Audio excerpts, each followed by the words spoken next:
Berapa botol produk Bisafiq yang puan dah guna? Dan berapa kilo puan dah hilang? Saya dah guna 18 botol, 20 kilo. Hai, saya dekat Selangor nak interview customer Bisafiq yang dah kurus. Jom. Hai puan, nama puan daripada mana? Dan saya Fatimah dari Ampang, Sebelum guna produk Bisafiq ni, berapa berat puan? 80. 80 kilo. Apa perasaan puan masa tu? Ambil gambar, tak antik lah, tak confident. Berapa produk Bisafiq yang puan dah guna dan berapa kilo dah hilang? Saya dah guna 18 botol, 20 kilo. Banyak tu 20 kilo, 2 kampit beras tuan puan. So apa perasaan puan bila dah kurus macam ni? Seronok lah, tak sakit lutut lah. Sakit lutut. Dulu memang ada sakit lutut ke? Ya, sakit lutut, nak bangun pun susah. Dan kalau macam kawan-kawan ada tegur tak bila dah kurus macam ni? Tegur, dia orang cakap kenapa kecil sangat. Ada dia orang minta tip tak? Tanya. Ada juga.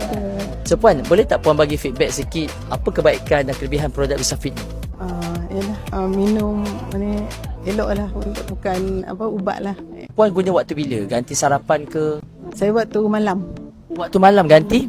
waktu dinner malam makan. Ganti makan malam lah. So kepada anda di luar sana, cubalah dan gunalah produk Bisafiq. Macam puan ni dah kurus, dah cantik elok.